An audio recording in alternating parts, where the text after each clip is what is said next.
Pablo para decirme, oye, va a haber una mesa de cultura, una sala de cultura.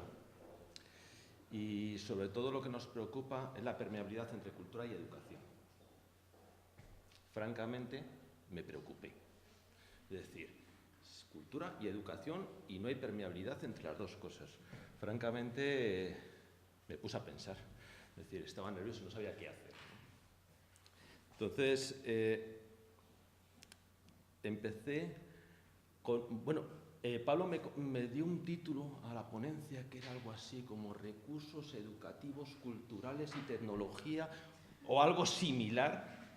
Digo, si el título grande me parecía que no era lo que tenía que contar. Y entonces dije, bueno, pues ahora que no se entera, lo llamo de otra manera y se acabó. Cultura digital. Y quería, sobre todo, hacer cultura digital y no distinguir entre cultura y educación. Y os cuento un poquito por qué. A ver, cultura. Probablemente si pensamos en cultura, muchos empezaremos a pensar en bibliotecas y en libros, en cultura impresa. Hemos aprendido así, es decir, que no pasa nada. Es decir, en los centros educativos todavía se sigue trabajando cultura impresa. Estamos asociados al libro, fundamentalmente, ¿no? ¿Por qué? Bueno, lo que os decía, son los que nos enseñaron. Es decir, hemos estado trabajando todas las personas con material impreso, de una manera o de otra, de mejor calidad o de peor calidad. Nuestro producto en la escuela ha sido impreso. Hemos cogido y hemos rellenado cuadernos. Es lo que teníamos. Y ahora, que ya está lo digital, pues sentimos una querencia sobre ello. Es decir, si vamos en el metro, yo que soy de Madrid, vamos en el metro, hay gente que va con su libro electrónico leyendo y hay otros que siguen manteniendo el libro y le preguntas, oye, con lo que pesa, dice, es que el tacto, el olor al papel nuevo, al libro de texto nuevo es especial, ¿no? Y bueno, pues está muy bien, es decir, no pasa nada. Por otro lado, tenemos ese mundo digital, ¿no? Un mundo digital que, si hablamos en educación sobre todo, empezamos a pensar en equipos, en dispositivos, en software, en crear recursos por parte del profesor. ¿Por qué? Bueno, sobre todo porque hemos asociado lo digital a la informática. Y yo creo que ese ha sido nuestro mayor problema.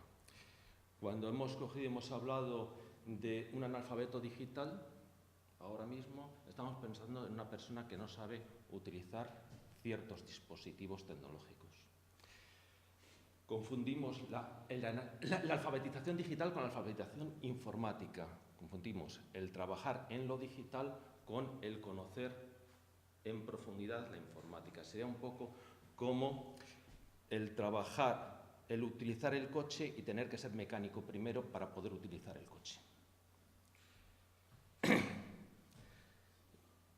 ¿Qué ha pasado? Bueno, yo me fui a la Real Academia y me fui a buscar la definición de cultura. Y entonces vemos, hay 4 acepciones, pero 2 me parecían muy importantes. Conjunto de conocimientos que permiten a alguien desarrollar un juicio crítico. Y 2, conjunto de modos de vida y costumbres, conocimiento y grado de desarrollo artístico, científico, industrial de la época, grupo social, etc. Es decir, en cultura tenemos 2 acepciones. Una, relacionada quizás con más el mundo social, otra quizás relacionada con el mundo de la educación, en el sentido de adquirir un conocimiento. Pero no habla de distinción entre cultura y educación. Y quizás ese es el problema. Y aquí va la pollita a los organizadores. ¿Por qué tenemos que tener una sala de cultura por un lado y una sala de educación por otro?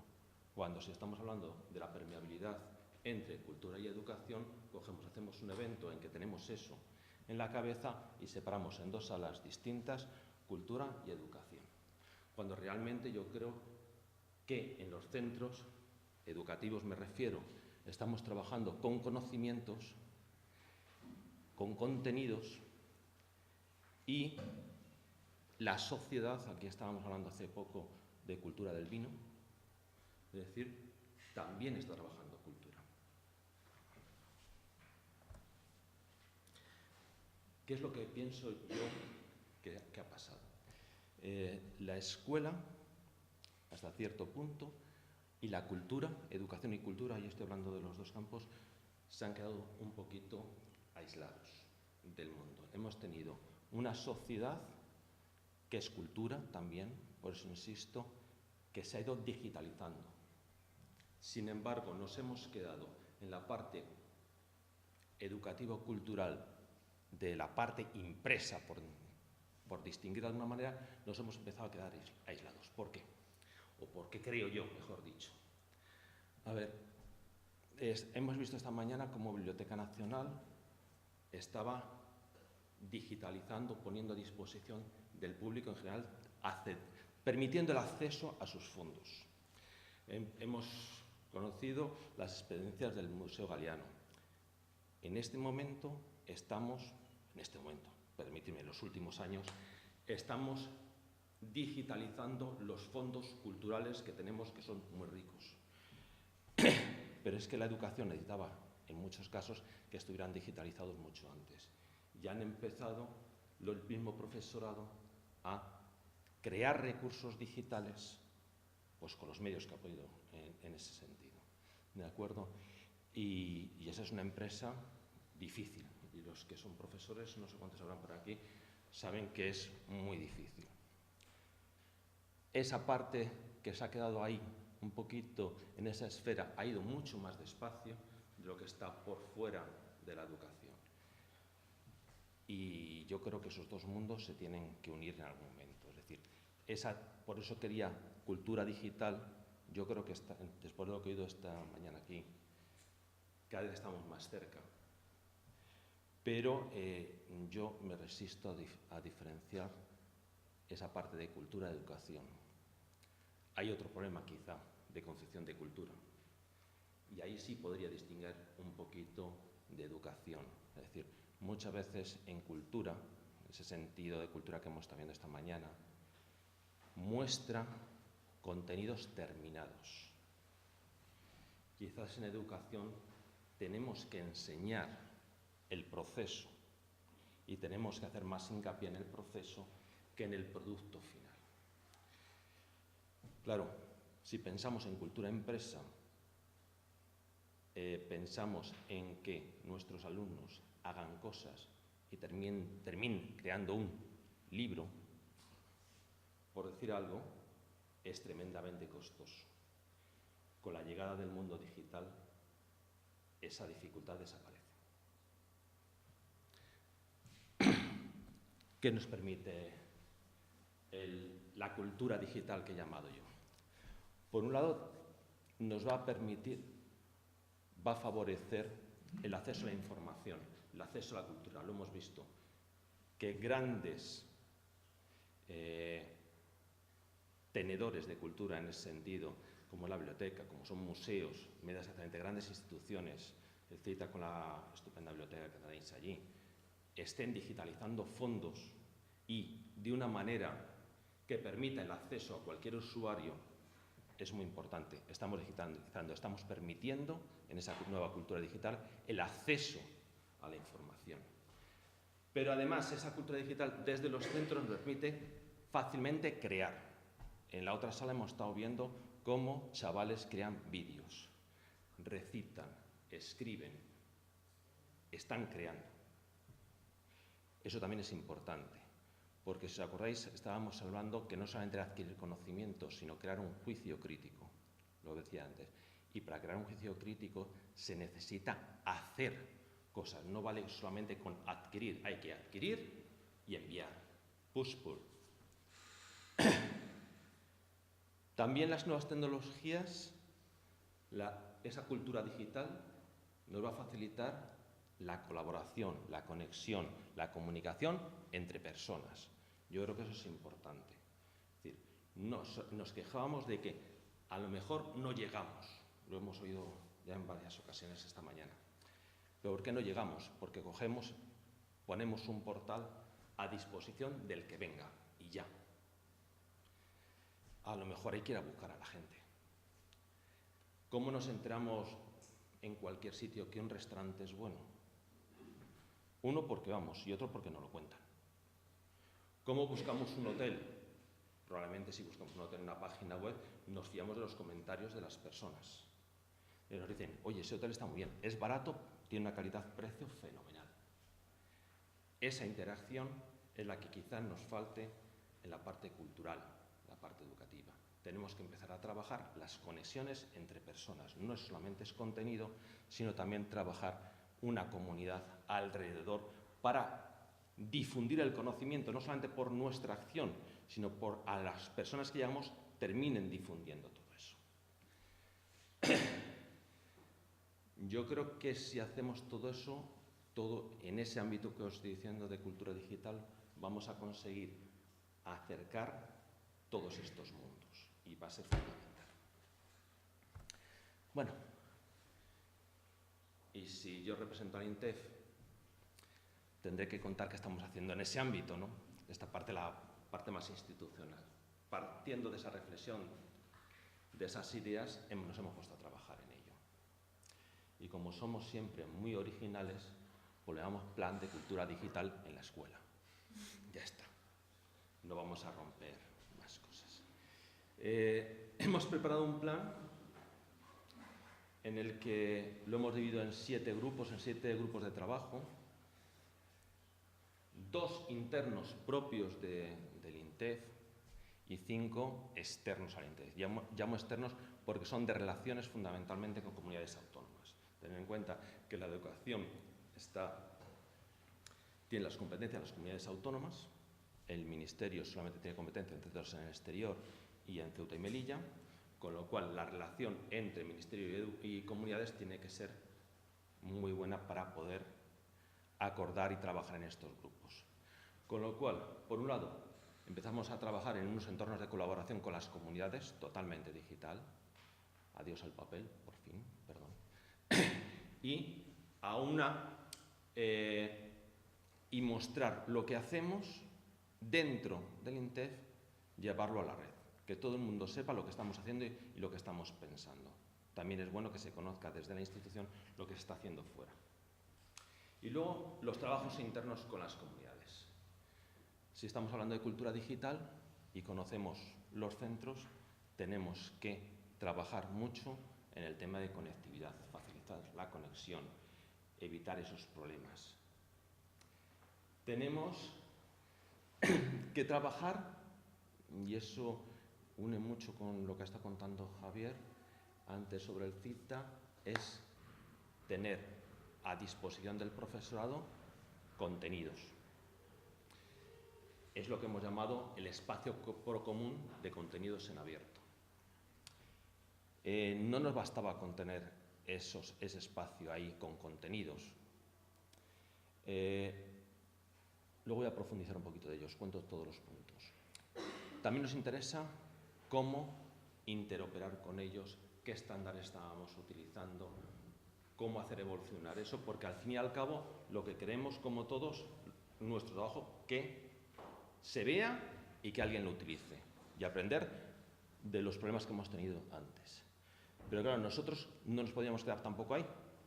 Tenemos otra pata, el profesorado.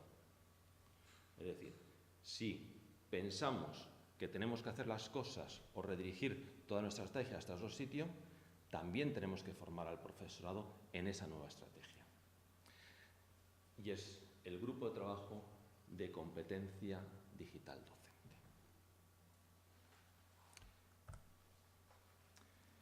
Espacio procomún de contenidos en abierto, suena muy bien. No sé si los que son profesores, algunos lo conocerán, desde luego los que no sean profesores a lo mejor no conocen nada de lo que se llamó o lo que se llama todavía el proyecto Agrega. El proyecto Agrega es un espacio que en estos momentos tiene del orden de 140.000 contenidos en abierto. Todos esos contenidos están catalogados con arreglo al estándar LOMES. Javier comentaba LOM. LOMES no es más que un nivel de aplicación de LOM, que se hizo en España hacia el año 2005-2006, que lo que hace es recoger el stand-alone y además darle todavía más fuerza a la parte de catalogación, digamos, de la categoría educativa. No tiene más. ¿De acuerdo? Bueno, pues tenemos un portal compartido con todas las comunidades, con un montón de contenidos y, como decíamos antes, muy poca gente lo utiliza, muy poca gente sabe de su existencia. Y además teniendo una ventaja importante, y es que esos contenidos están en abierto, que es otro tema del que no hemos hablado, licencias. Esos contenidos que están ahí están bajo licencia Creative Commons. Todas las personas que acceden al contenido no solamente lo pueden visualizar, previsualizar, ver la ficha, dijéramos que hemos visto, que define o que nos permite saber de qué estamos hablando, sino que además me permite descargarlo y cambiarlo, si sé. Esto ya es otro tema, ¿no? Es decir, yo me descargo esos contenidos, si sé, tengo el beneplácito de los autores para cambiarlo, modificarlo, volverlo a empaquetar y volverlo a redistribuir en la misma plataforma. Puede ser que un contenido que tuviéramos en la plataforma y se queda desactualizado. Estamos hablando, a lo mejor, por diferenciar un poquito, de contenidos científicos que a lo mejor necesitan mayor actualización y que una cosa que se ha colocado allí hace 5 años, ahora se ha quedado desactualizada. Si hay alguien que lo esté usando, pues a lo mejor puede acceder, modificarlo, actualizarlo y volverlo a poner a disposición. He dicho el tema de la ciencia simplemente porque quizás sea más cercano los cambios que están teniendo. ¿Cuáles eran los problemas de esta plataforma? O, a nuestro entender, ¿cuál es la plataforma? El que ha salido ahora. Buscadores pensados no para el ser humano, sino para las máquinas. Volvemos a tener una conciencia de lo digital pensado en la informática. Y claro, si no vas a buscar algo y es muy difícil de buscar, pues no lo utilizas por muy bueno que sea. Así de sencillo. Por tanto, esta nueva vuelta a Grega es apostar por la semantización de esos contenidos. Evidentemente, estamos muy cerca del caso otra vez de Javier, lo siento, pero es que, claro, nosotros habíamos hecho ese trabajo antes de catalogación, con lo cual ahora la semantización, los RDF basados en esa catalogación anterior, va a ser mucho más sencilla. Y estamos trabajando en ello y esperemos que para el curso que viene podamos tener ya un trabajo de un buscador realmente semantizado que facilite la búsqueda de tantos contenidos como que han hecho el profesorado. Es decir, no estamos hablando de nadie, estamos hablando de contenido hecho de profesores para profesores. Pero volvemos a lo mismo, no queremos solamente contenidos. Es decir, yo puedo poner contenidos ahí, todos ponemos contenidos. Yo no voy a entrar en si son de calidad o no de calidad, porque el contenido de calidad educativo puede ser muy distinto al contenido de calidad de cualquier otro sitio, de cualquier otra entidad. El contenido de calidad educativo es el que me funciona en clase, es el que me viene bien para los alumnos que yo conozco. Entonces, eso de la calidad, pues queda un poco más diluido en el profesorado. Queríamos que, además de tener esos contenidos, poner una capa de red social alrededor de esos contenidos. Es decir, tengo los contenidos, tengo los profesores, ¿por qué no valorar contenidos, aconsejar contenidos, promover nuevos contenidos? Es decir, interactuar con lo que tenemos. Pensar un poco lo que os comentaba del restaurante del hotel. Tengo un hotel, tengo un restaurante, tengo una página donde están mostrados, pero quiero que además los usuarios que están ahí puedan decirme, esto es muy bueno, esto es muy malo, esto es obsoleto, no sé qué pinta ahí. O esto es muy bueno y se podría mejorar así. O esto es bueno, pero yo no lo utilizo como el autor, yo voy a utilizarlo de otra manera. O yo lo he utilizado con este tipo de alumnado de esta forma. Ya no es solamente el contenido en sí mismo, sino cómo utilizo ese contenido. Y yo creo que eso para el profesorado es muy importante. Otro tema que también nos estaba preocupando, interoperabilidad y estándares. Evidentemente aquí ya hemos hablado de estándares en cuanto a la catalogación. El tener una catalogación hecha permite interactuar con muchos más repositorios. Agrega, se puede acceder no solamente desde el propio portal Agrega, sino a través de Europeana, a través de Hispana, es decir, a través de Ariadne, que son otros portales de contenidos europeos desde los que ven, gracias a ese estándar LOMES, nuestros contenidos. Pero no es suficiente. ¿Por qué? Porque la tecnología va deprisa. No vale con poderme comunicar contenidos. Probablemente, sobre todo entre el profesorado y además después de haber oído a algunos compañeros en la otra sala, ahora hay contenidos que se han hecho durante muchos años que no los podemos visualizar, que no los podemos utilizar porque la tecnología ha seguido creciendo y en su momento se crearon contenidos que no estaban arreglos a ningún estándar. Por entendernos, hay un montón de contenido hecho en tecnología flash. ¿Es malo el contenido? No. El problema es que ahora tenemos nuevos dispositivos, accedemos de otra manera a la información y nos hemos encontrado con que un montón de contenido educativo no lo puedo utilizar, no puedo acceder a él como accedía antes. Bueno, pues estamos cuidando mucho no solamente la interoperabilidad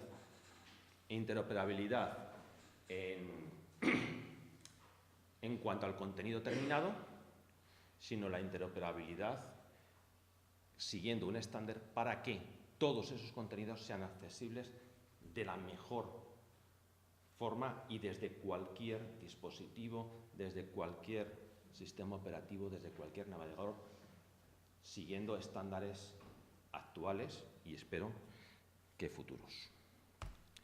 Y la tercera pata que os comentaba, el profesorado. Estamos trabajando en la competencia digital docente, haciendo mucho más hincapié en cambiar la formación que se hacía hasta ahora. La formación que se hacía con el mundo digital era totalmente relacionada con aprender en profundidad una herramienta para generar contenido, porque no lo podía obtener de otro sitio. ¿De acuerdo? Ahora que hay un montón de contenido, lo que tenemos que formar al profesor es en el uso metodológico de ese contenido digital, que es lo que había introducido perfectamente Javier. Es decir, no vale con tener contenidos, sino con saberlos usar con nuestros alumnos e impulsar que los alumnos no sean simplemente receptores de esos contenidos, de esa información, sino que esos alumnos además sean productores de esos contenidos. Y además, ¿por qué no? Todo lo que hemos hablado aquí ahora sobre semantización de contenidos favorece la investigación de los alumnos.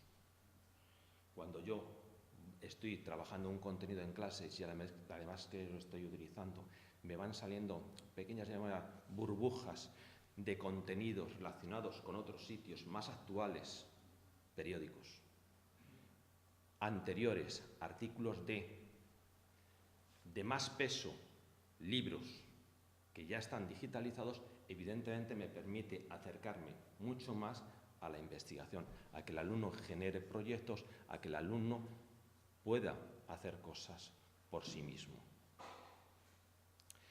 Y no tenía que contaros nada más, ya me han dicho, ya han 3 minutos, ¿de acuerdo? Creo que he cumplido. Bueno, todas las imágenes bajo la licencia Creative Commons, ahí falta una imagen que es la del INTEF, que no sé qué ha pasado. Bueno, en Twitter soy Uaipse, el INTEF en Twitter es Educación INTEF. ¿De acuerdo? Pues muchas gracias.